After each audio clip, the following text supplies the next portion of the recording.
Buksan niyo po ang inyong mga Biblia sa Romans chapter 3 sa atin pong pagpapatuloy ng pag-aaral sa Book of Romans. At hayaan niyo pong basahin ko sa Tagalog sa mga taga-Roma.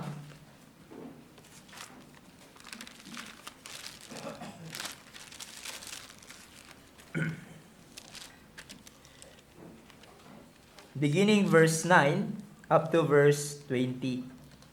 Sinabi po sa Tagalog, ano ngayon? Tayo bang mga Hudyo ay nakakalamang? Hindi, kahit na sa anong paraan.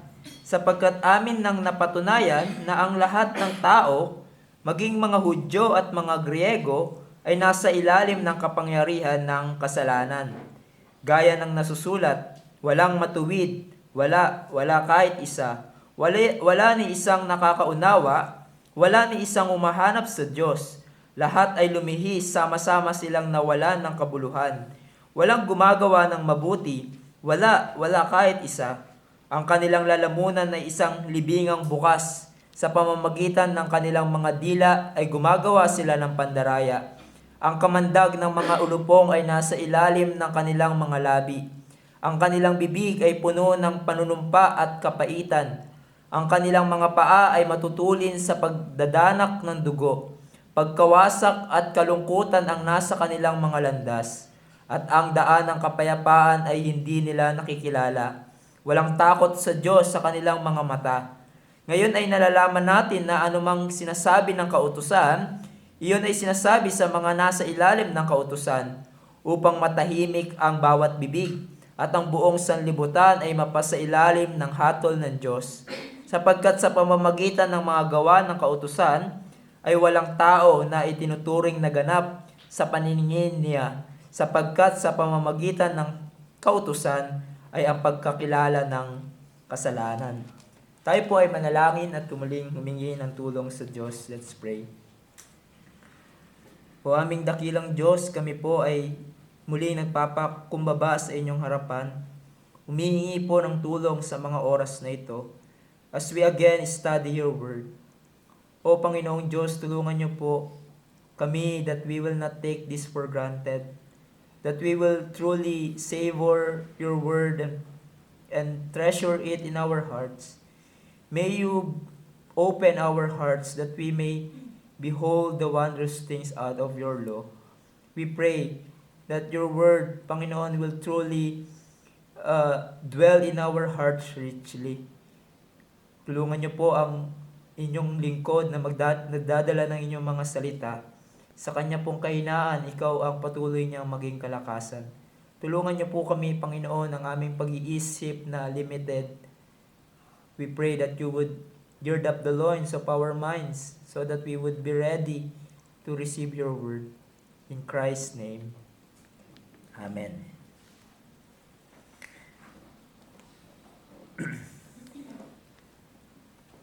Maraming tao sa ating panahon, ang tinitignan nila ang kanilang sarili na isang mabuting tao. Kung tatanungin mo ang ilan kung sila ba ay makasalanan, you would probably hear na sabihin nila, hindi naman ako ganun kasamang tao. Yes, may mga pagkakamali ako, may mga mistakes ako. After all, nobody is perfect. Pero hindi grabe ang ginagawa kong kasalanan. Hindi ako pumatay, hindi ako nangalon niya, nagnakaw o ng rape. Decente akong tao. Yes, I am a sinner, pero hindi ako ganun kasama. At meron akong kabutihan. I am a good sinner. But the problem to that, biblically speaking, ayon sa perspective ng Diyos, ay hindi yan totoo. The Bible teaches na ang tao ay likas na makasalanan at napapasailalim sa kapangyarihan ng kasalanan. Sinasabi ng Bible na tinatawag ang tao na makasalanan hindi dahil siya ay gumagawa ng kasalanan, bagkus dahil siya mismo ay likas sa paggawa ng kasalanan. The Bible teaches as person under sin that you are not okay with God. At ito ang ipapakita sa atin ni Pablo sa ating text na ating pag-aaralan. In these verses, Paul reaches the height ng kanyang argument patungkol sa bakit kinakailangan ng mga tao na marinig ang ebanghelyo at sila ay maligtas. Why they need to be saved. Why they need the Lord Jesus Christ for their salvation. Now, he does this as he sums up God's case against all humanity. Ipinakita sa atin ni Pablo sa mga nakaraang chapters na ating pinag-aralan yung kalunos-lunos na kalagayan ng mga Hentil at ng mga Hudyo before a holy and just God. Now, Paul, sa huling pagkakataon, ay binigyan niyang diin ang kalunos-lunos na kalagayan ng sangkatauhan with power and scriptural authority. And so, these verses 9 to 20, we will look at the subject, mankind under sin. And we will consider it under three headings. First, the assertion regarding to mankind under sin. Secondly, the description of mankind under sin. And lastly, the conviction for mankind under sin. So first of all, the assertion regarding to mankind under sin. Sinabi sa verse 9, ano ngayon? Tayo bang mga Hudyo ay nakakalamang? Hindi, kahit sa anong paraan, sapagkat amin nang napatunayan na ang lahat ng tao, maging Hudyo at mga Grego, ay nasa ilalim or under ng kapangyarihan ng kasalanan. So Paul here strongly asserts kung anong ang nangyari sa sangkatauhan. And that is, ang sangkatauhan ay napapasailalim ng kapangyarihan at paghahari ng kasalanan. The sin is controlling and ruling and reigning to all people under it. And Paul begins with confronting his fellow Jews. Kaya nga sinabi niya, tayo bang mga Hudyo ay nakakalamang? So, sa liwanag ng pinahayag ni Pablo sa previous text na ating pinag-aralan, na merong advantages and privileges ang natanggap nila mula sa Diyos, just like the oracles of God and the circumcision, etc. But these advantages are not absolute and salvific in on themselves. Hindi ito kaparaanan para sila ay maligtas at tanggapin ng Diyos. Kaya't sinabi ni Pablo, tayo bang mga Hudyo ay nakakalamang? And the answer is no. Kahit sa anong paraan in terms of being accepted with God. Now, ang punto dito ay, ang mga Hudyo ay walang superior advantage pagdating sa kaligtasan over sa mga Hentil na mga walang privileges like them. Pagdating sa kanilang katayuan sa harap ng Diyos, lahat ng tao kay Adan ay guilty ng kasalanan at napapasailalim sa kapangyarihan at punishment ng kasalanan. Romans 12 says, therefore just as sin came into the world through one man, si Adam, and death through sin. And so death is spread to all men because all sin. And in verse 19, for as by one man's disobedience, si Adam, the many were made sinners. At yan ang pinagdidiinan ni Pablo sa susunod na talata, na lahat, Hudyo ka man o Griego, ay nasa ilalim ka ng kapangyarihan ng kasalanan. Now notice the word sin sa ating text, hamartia in the Greek. This is the first time sa buong epistle ng Rome ginamit ang salitang ito. Now, popular sa ating panahon na kapag sinabing kasalanan, ito ay tumutukoy sa mistakes and even wrong choices. But hindi yan ang pinakakahulugan ng kasalanan. Yes, there is a sense that it is a mistake, pero sa iba naman, ang tingin nila sa kasalanan ay yung mga matitinding display ng kasamaan, katulad ng pagpatay, pagnanakaw ng mga pagnanakaw or etc. And the Bible says no. Hindi din ang kasalanan parang ganun, hindi ganun ka big deal sa buhay ng isang tao? The answer is no. Dahil ang ating kasalanan makes us guilty before God. Because of our sin, each one of us ay under sa condemnation ng batas ng Diyos at exposed sa judgment and punishment of God. Now, ano ba ang kasalanan? Well, John describes it for us in 1 John 3:4. Sinabi niya, everyone who makes a practice of sinning also practices lawlessness. Sin is lawlessness. So, ang kasalanan ay paglabag, pagre-rebelde sa moral na batas ng Diyos, summarized sa 10 Commandments. As one commentary puts it, sin is a failure to live up to God's moral law as found in the 10 Commandments. So, ang kasalanan ay paglaban sa Diyos at sa Kanyang kautusan. It is saying sa iyong buhay na hindi ako mamumuhay ng ayon sa paraan ng Diyos. You are saying that mamumuhay ako ayon sa nais ko. Sabi nga ni R.C. Sproul, sin is a cosmic treason. It defiles a man and defies God.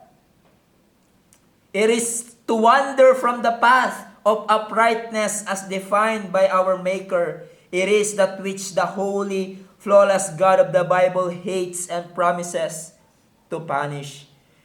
At what Paul is aiming at this point, pinapakita dito ni Paul that all mankind, whether Hudyo or Gentil, ay equal footing, pantay sa harap ng Diyos, na ang lahat ng tao ay makasalanan sa kanyang harapan.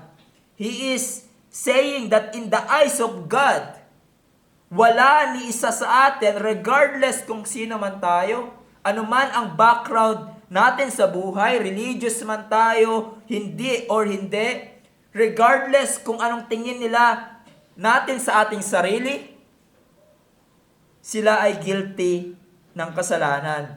Nasa ilalim ng kasalanan at nararapat lamang sa kondemnasyon ng Diyos. Kaya nga, hindi mo pwedeng maipagmalaki na konti lang kasalanan ang ginawa ko kumpara sa iba. Therefore, tatanggapin ako ng Diyos at makakapasok ako sa kanyang kaharian. No. Hindi mo pwedeng sabihin na gano'n, na hindi naman ako pumatay o nakiapid. In fact, wala akong tinatapakang tao. Mabuti akong kapitbahay. Whatever ang sabihin mo or justification mo, sa harap ng Diyos ay tinitignan kanyang makasalanan dahil lahat ng tao ay likas na makasalanan at kailanman ay hindi nakaabot sa perfect standard ng Diyos. In other words, you fail to obey the moral law of God, His perfect standard of righteousness. At ganyan tayong lahat tinitignan ng Diyos. We are not only committing sin, but we are under sin. Napapailalim tayo sa kasalanan at likas sa atin ang pagiging makasalanan. Now let me speak to you, my friends. Kayo na hindi pa nagtitiwala kay Jesus. This is your terrible condition before God. Ikaw ay nasa ilalim ng kapangyarihan ng dominion ng kasalanan. Aminin mo man o hindi, alipin ka ng kasalanan. According sa sinasabi ng salita ng Diyos, the reason why you do what you do, you live what you live, you desire what you desire, na laban sa kalooban ng Diyos is because you are under sin. You are under sa power at control ng kasalanan. And there is nothing you can do to break the chain of sin in your life. That ultimately it will lead you to punishment in hell. That's why kinakailangan mo si Jesus, na siyang tanging makakapagpalaya sa iyo sa ganyang kalagayan. Sa pagkakaalipin sa kasalanan, kinakailangan mo si Jesus, the only one who can rescue you from this terrible condition. being under sin's dominion. You need Christ, who, as our hymn says, He breaks the power of reigning sin. He sets the prisoner free. His blood can make the foulest clean. His blood availed for me. Si Jesus lamang ang makakapagtanggal sa iyo sa tanikalan ng kasalanan. Makakapaglinis ng iyong karumihan at makapagbibigay sa iyo ng perpektong katuwiran na kinakailangan mo upang maging matuwid sa harap ng Diyos. But for us bilang mga mananampalataya, for us who are in Christ, what a glorious truth it is. Napakadakilang katotohanan ito para sa atin na nagtiwala kay Jesus. Because we are no longer under sin's bondage and power and its punishment. Na tayo ay pinalaya na sa pagkakaalipin ng kasalanan. Or to use the words of Apostle Paul in Ephesians 2, noong tayo ay mga patay sa kasalanan at sa ating pagsalangsang, ang lakad ng buhay natin noon ay paglakad sa sanlibutan ito. Sa pagsunod sa gusto ni Satanas, nabubuhay tayo noon sa mga pagnanasa ng ating laman. Ginagawa natin ang nais ng laman at tayo'y mga anak ng kapuotan. But God, palibhasa ay mayaman siya sa awa dahil sa kanyang malaking pag-ibig sa atin, maging noong tayo'y mga patay sa pamamagitan ng ating mga pagsuway, binuhay niya tayo kay Kristo Jesus. Sa pamamagitan ng biyaya, tayo ay naligtas. The grace of God in Christ Jesus sets us free from dominion and power of sin. And one day we will be delivered. We will be free from the very presence of sin in glory. Let that sink in our hearts, brethren. We are no longer in Adam. We are no longer under sin, but we are in Christ. And praise God. Praise the Lord for that. For that salvation that we have in Christ. Now that leads us to our next heading. Upang bigyan diin pa ni Pablo at ang kanyang patunayan, ang kanyang assertion patungkol sa mankind under sin, in verses 10 to 18, ay kinote ni Pablo ang iba't ibang passages mula sa Lumang Tipan, providing 14 charges or indictments upang ipakita sa atin ni Paul ang kalagayan ng mga makasalanan sa harap ng Diyos. He speak about man's sinfulness, showing us that from God's perspective, this is how God views all people na wala kay Jesus. This is one of the key passages ng katuruan that we believe and teach, and that is the total depravity of man. Now, let me use 3 categories or classification na nabasa ko from isang commentary kay Rob Ventura sa commentary on Romans patungkol sa pagkakadescribe niya dito ni Paul patungkol sa depravity of man o ang kanilang pagiging makasalanan. Ang unang kategorya, verses 10 to 12, we see that people are depraved in character.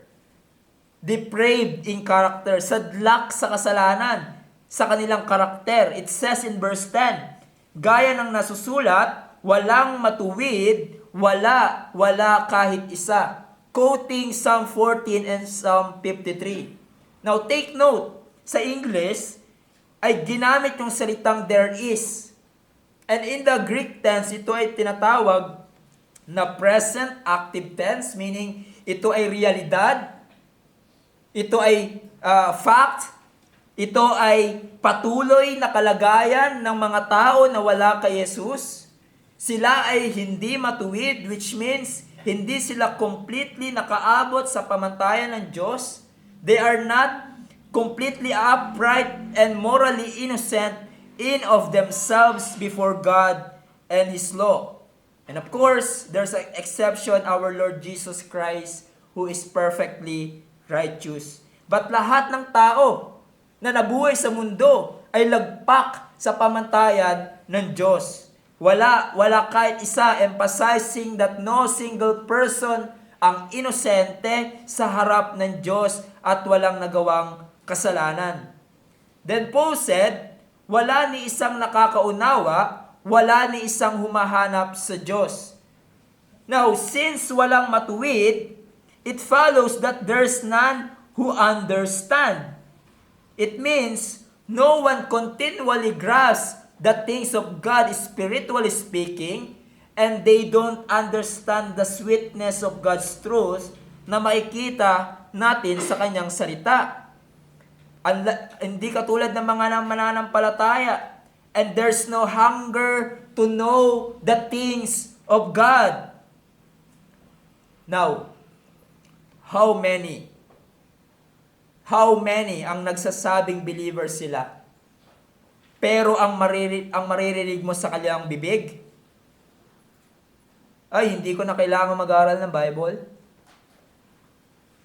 O magpakaseryoso sa Bible. Ayaw kong ma-involve sa mga doktrina na yan.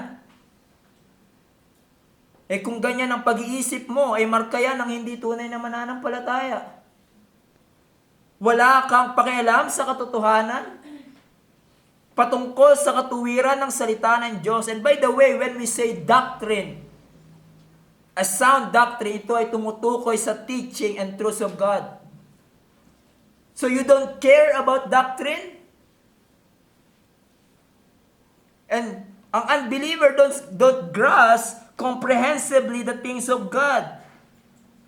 Kaya nga minsan sa Bible study, di ba? Or kung meron kang tinuturuan, malinaw naman yung pagpapaliwanag mo, matagal mo na siyang tinuturuan, at sa edad niya, alam mo, kayang-kaya niyang unawain ang mga sinasabi mo, and yet until now, ang iba ay patuloy pa din sa kanilang buhay sa kasalanan at hindi nakikinig sa salita ng Diyos. Why? For the Bible says, no one understands. For the mind that is set on flesh is hostile to God, for it does not submit to God's law. Indeed, it cannot. Then Paul said, there's none who seeks God or continually seeking out in truth. Of course, hindi ibig sabihin nito na walang relihiyosong tao na sa mundo na humahanap sa Diyos or seeking experience with God.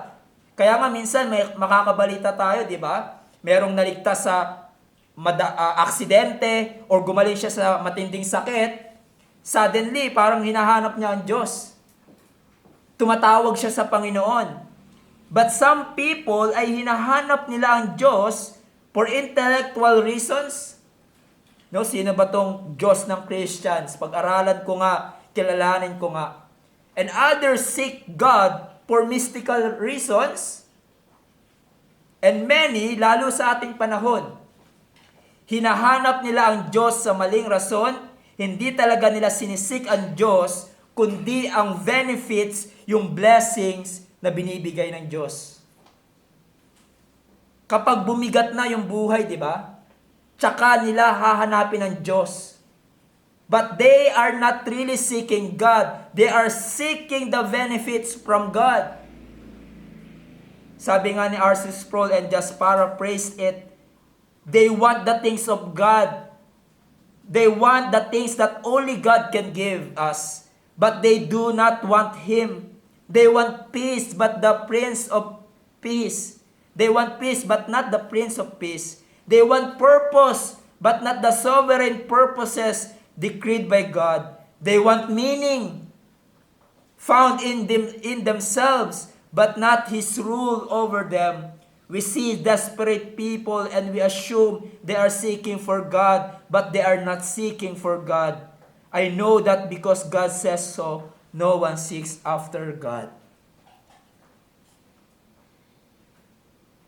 No one seeks after God. Kaya nga minsan, pag nakakakita ko ng mga taong nagsasabi silang mananampalataya,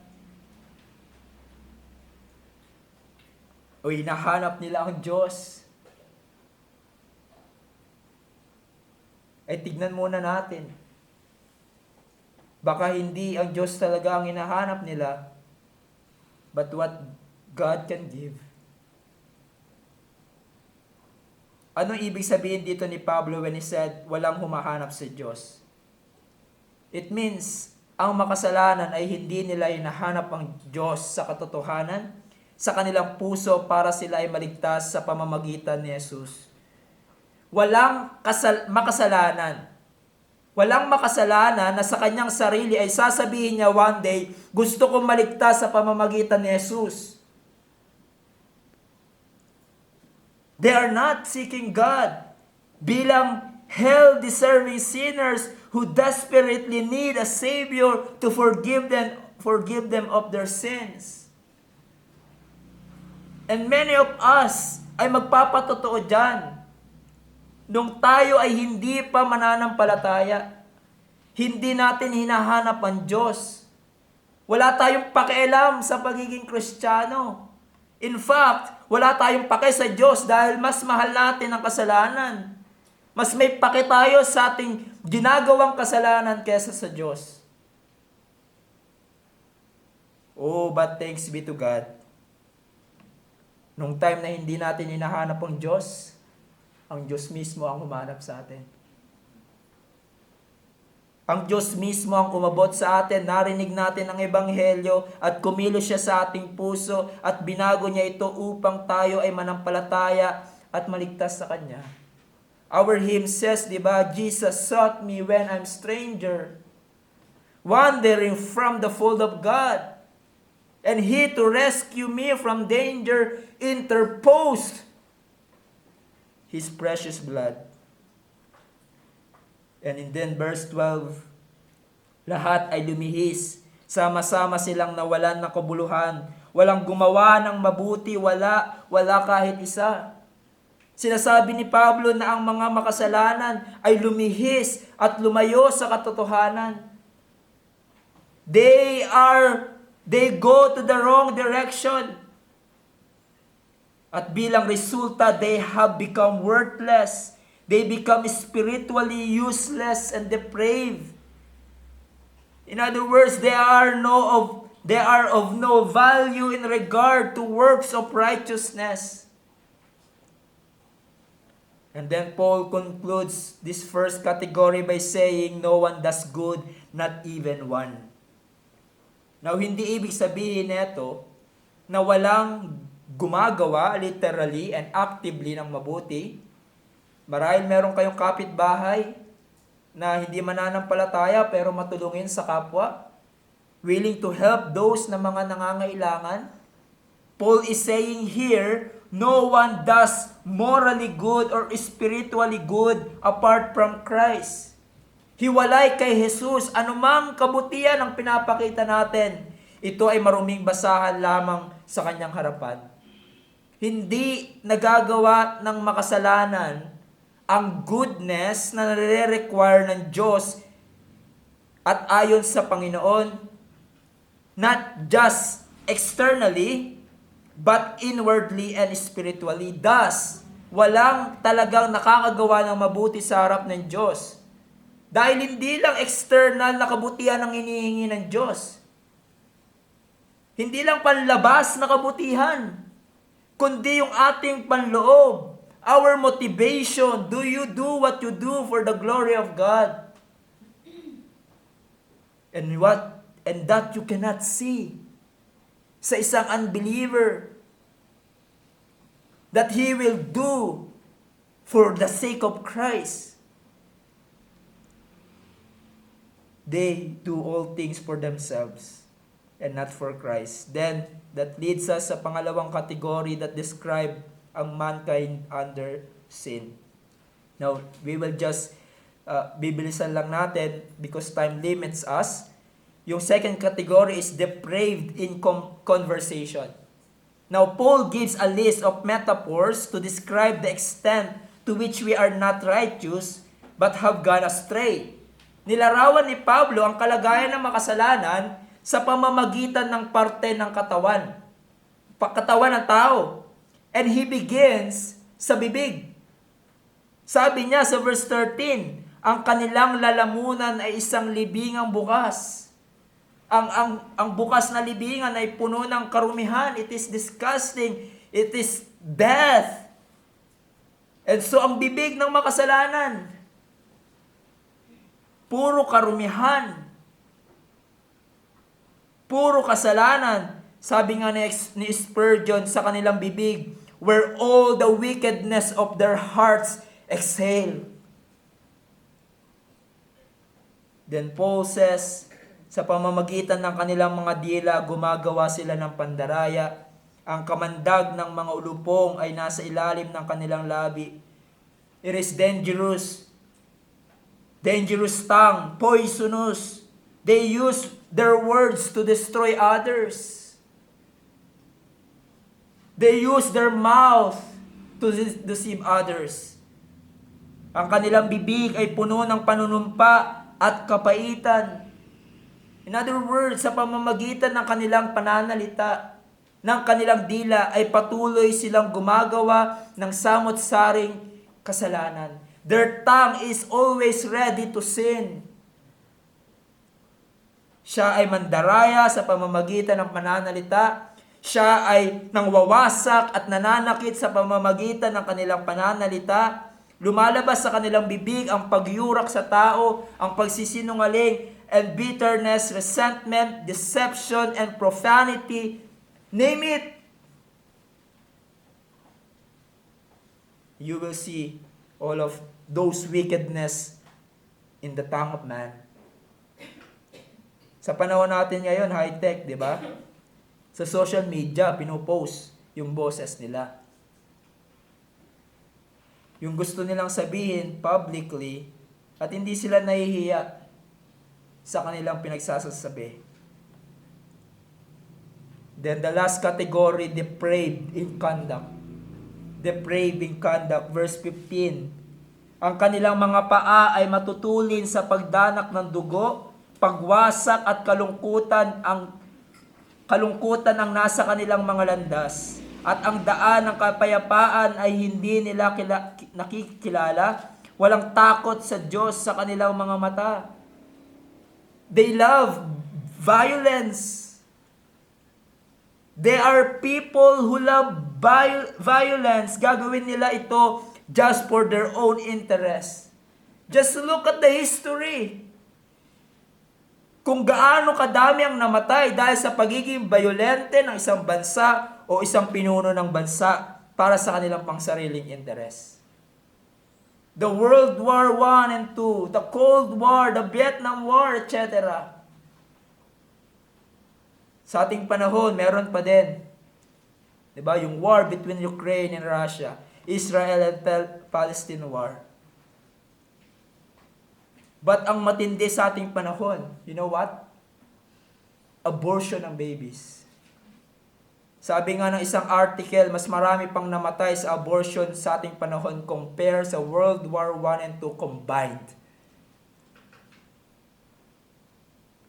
And Paul concludes, perhaps the reason why ganito ang kanilang ginagawa, sinabi niya sa verse 18, there's no fear of God in their eyes.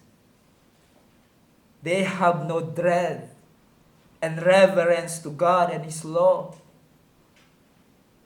Wala silang takot kung sino ang Diyos and what He is able to do to them. This is why the mankind acts the way that it does. Clearly, ito ay nakakapanlumong larawan patungkol sa makasalanan. But hindi lamang ito basta larawan or depiction, but ito ay realidad. Totoo sa kanila, totoo sa iyo kung ikaw ay wala kay Jesus, those who are under sin. Sabi nga ng isang writer, this is God's X-ray of the human race. Nasasadlak ang tao sa kasamaan at kasalanan. That's why kinakailangan natin ng tagapagligtas. You see, we need the saving grace of God in Christ Jesus to rescue us from this terrible condition being under sin. This passage shows to us that nothing we can do for ourselves to be delivered from this condition dahil lahat ng aspeto ng ating buhay, ang ating kalooban, ang ating mind, ang ating puso ay may bahid ng kasalanan. From head to toe, you are affected by sin. Now I know, ang iba, i-deny nila ito.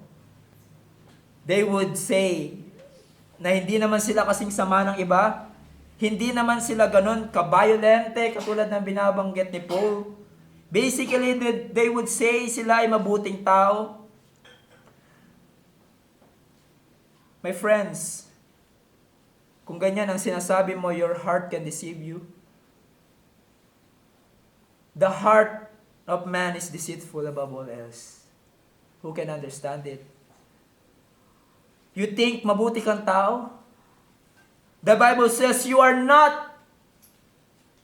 You are a sinner, transgressor of the law, rebelde sa kalooban ng Diyos. In fact, you love yourself more than God. You hate God. How do I know? Pinapakita mo yan sa patuloy mong hindi pagyakap kay Jesus at pagsisisi sa iyong kasalanan at paggawa ng kasamaan sa iyong isip, salita at sa iyong mga gawa. This is how God sees you. This is how God sees you, my friend, apart from Christ.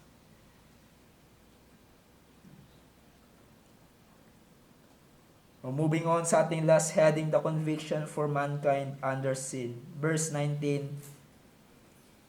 Ngayon ay nalalaman that word we here ay tumutukoy sa mga mananampalataya. At ano ang kanilang nalalaman? Na ang anumang sinasabi ng kautusan, that is the Ten Commandments, iyon ay sinasabi sa mga nasa ilalim ng kautusan upang matahimik ang bawat bibig. Meaning, walang madadahilan ng tao, both Jews and Gentiles. Wala silang maibibigay na objections. There are no objections they can render sa mga charges para sa kanila that they are under sin, na sila ay transgressor of the law, at ang buong sanlibutan ay nasa ilalim ng hatol ng Diyos. There's no objection to that. Lahat ng tao ay liable, nararapat sa judgment at puot ng Diyos for their sins. And in verse 20, ay papaliwanag ni Pablo, why is it true? What he stated, why is it true yung kanyang statement in verse 19? Sinabi niya, sapagkat sa pamamagitan ng gawa ng kautusan, ay walang taong itinuturing na ganap sa paningin niya. Sapagkat sa pamamagitan ng kautusan ay ang pagkakilala ng kasalanan. So bakit ganito ang sinasabi ni Pablo? Paul anticipates ang maaaring objection ng iba with reference sa description ni Pablo sa mankind under sin. Because it seems napakatindi ng description ni Paul. Perhaps Paul expects a person saying, Paul, sa binabanggit mong description sa kasalanan, ng catalog of human sin, hindi ako guilty sa mga yan. Hindi ako nagawa ang iba sa mga yan. I am not liable to judgment unlike the others. I am not guilty. Which Paul reply. Ang reply ni Pablo, no. You're guilty of sin. Why? Dahil hindi mo nagawa ang ilan sa mga hindi mo nga nagawa yung ilan sa mga kasalanan na nabanggit ni Pablo, but you disobeyed kahit isa lang sa batas ng Diyos, ikaw ay guilty and liable to punishment. Paul replies essentially katulad ng pananalita ni James. In James 2:10, na sinasabi doon, sapagkat sino mang tumutupad ng buong kautusan, the Ten Commandments, subalit lumabag sa isa ay nagkasala sa lahat. Iniisip mo mabuti kang tao? Look at the law of God. The Ten Commandments, perfect mo bang natupad ang mga yan? Natupad mo? out of 10, then lagpak ka sa hinihingi ng Diyos na pagsunod. At ikaw ay guilty ng kasalanan. Iniisip mo na ang paggawa ng nire-require ng law ay mapapawalang sala ka sa harap ng Diyos? Paul is saying no. By the works of the law, no human being will be justified.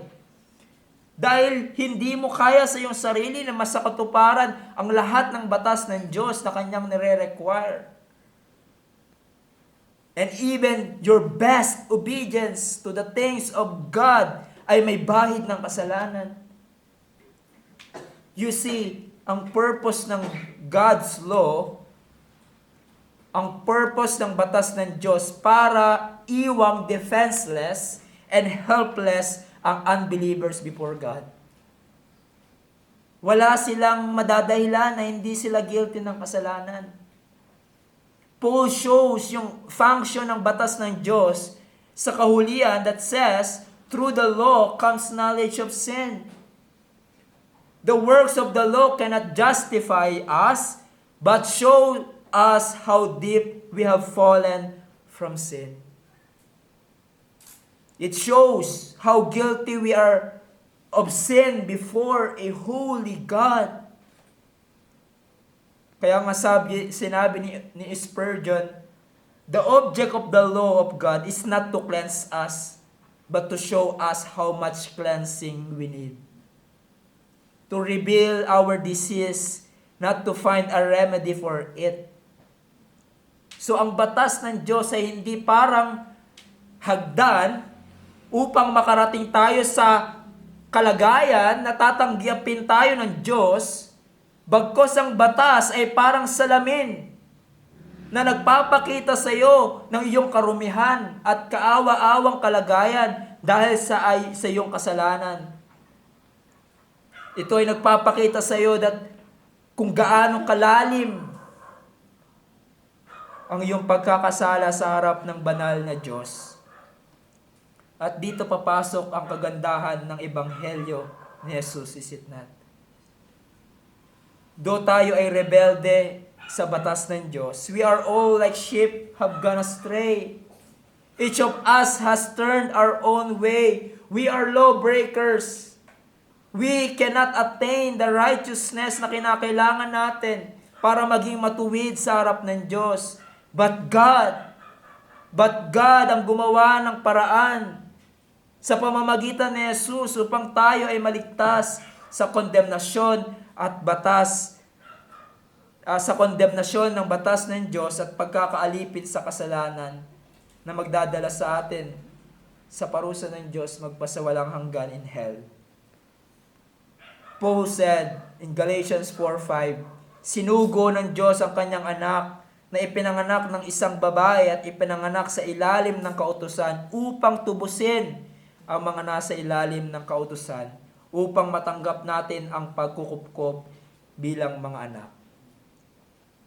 And so in conclusion, here we see ang katotohanan patungkol sa kalagayan ng sangkatauhan, those who are outside of Christ.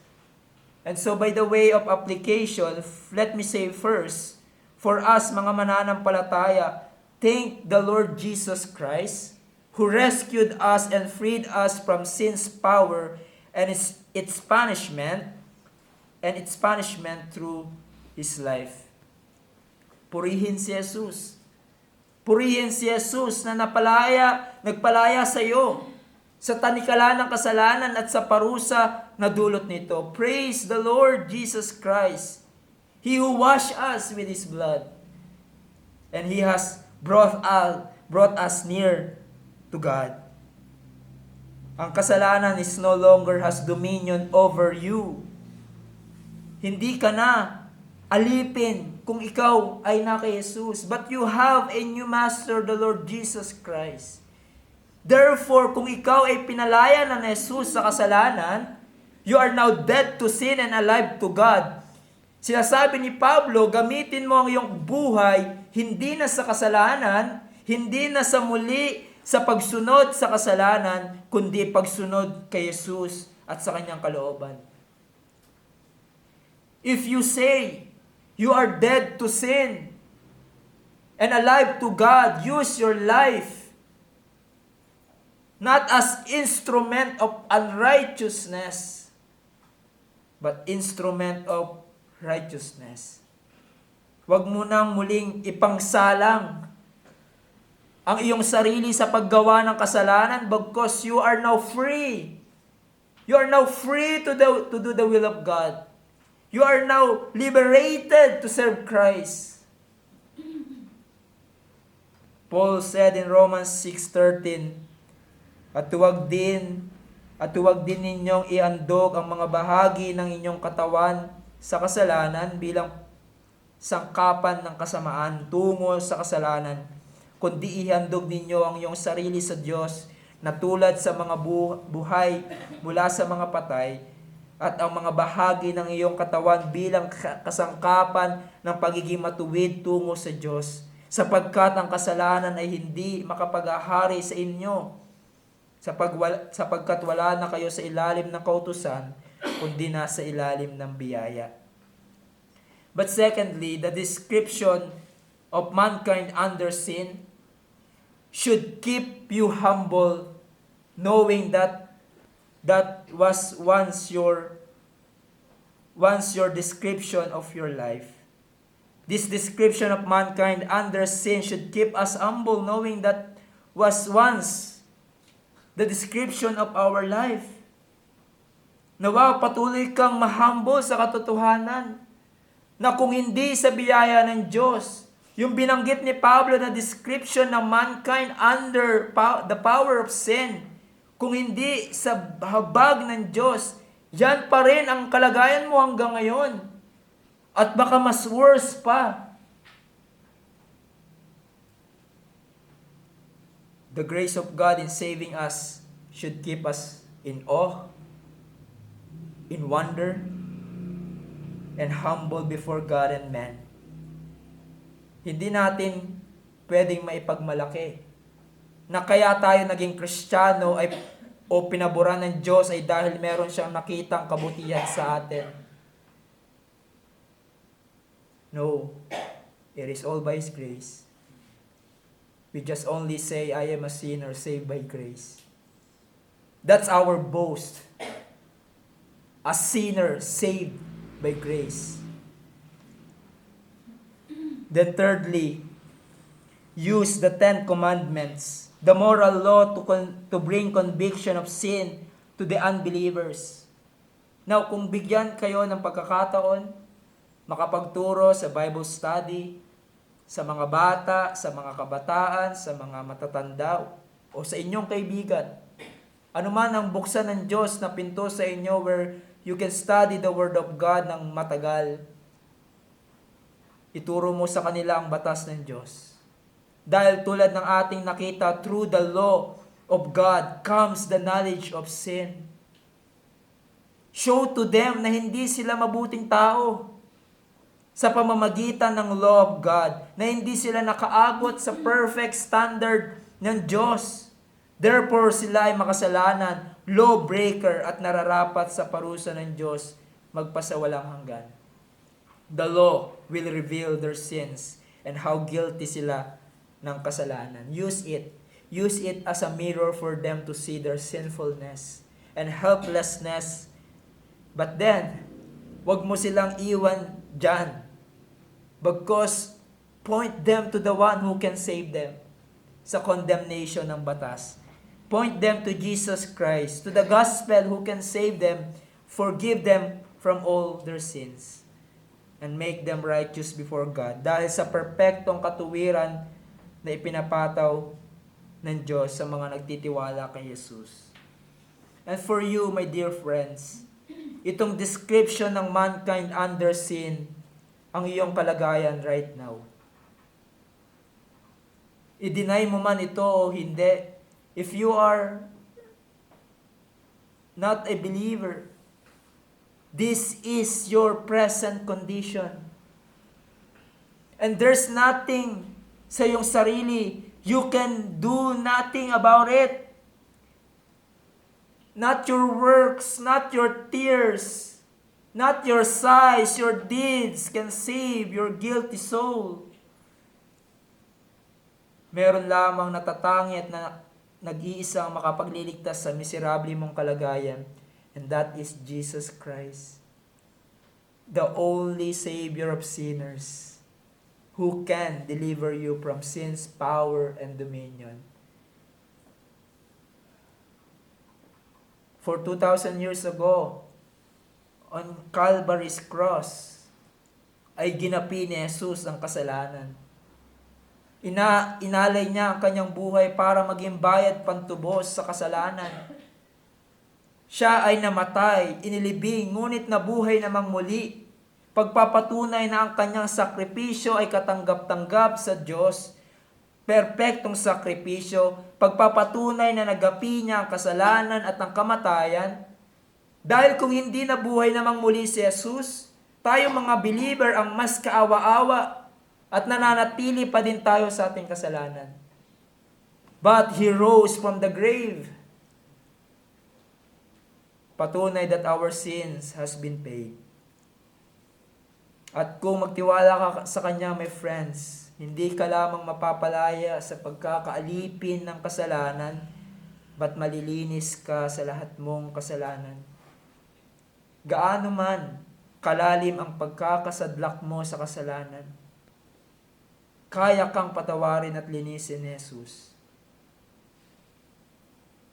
When you forsake your sin and turn to the Lord Jesus Christ, He will abundantly pardon you sa lahat mong kasalanan and He will give you eternal life. Let's pray. O aming dakilang Diyos, una sa lahat, kaming mga mananampalataya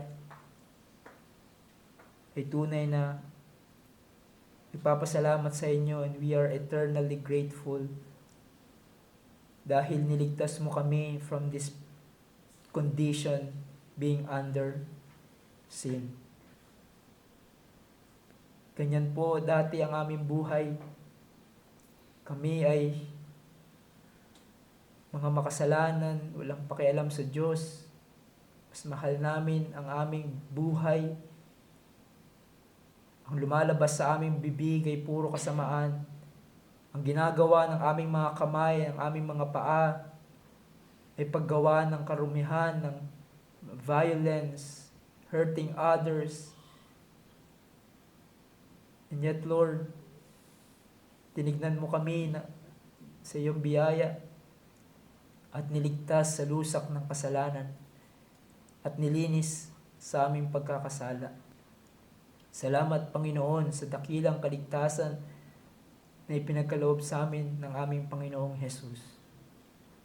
O Lord, I pray for those who are still outside of Christ. Nawa, Panginoon, makita nila kung gaano katindi ang kanilang kasalanan sa inyong harapan. Sana makita nila, Panginoon, na kung wala sila kay Jesus, ang puot ng Diyos ay nakahanda na para sa kanila.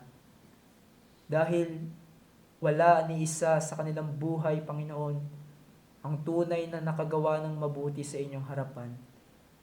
Huwag silang padaya, Panginoon. Buksan mo ang kanilang mga mata.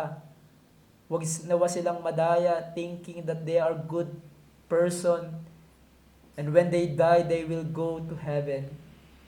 Kung wala sila kay Jesus, Panginoon, we know, Lord, kung wala sila kay Jesus, kahit anong mabuting bagay ang ginawa nila sa buhay na ito, and yet they don't believe in Christ, all of those are useless, and they will go straight to hell. Oh Father, we plead for our friends. Save them, change their hearts. Have mercy upon them, Lord. Many of them, they hear the gospel Sunday after Sunday. And we know how terrible punishment awaits them when they disobey the gospel. Oh Father, we pray that you would be merciful. You would grant them grace that they need upang sila ay maligtas.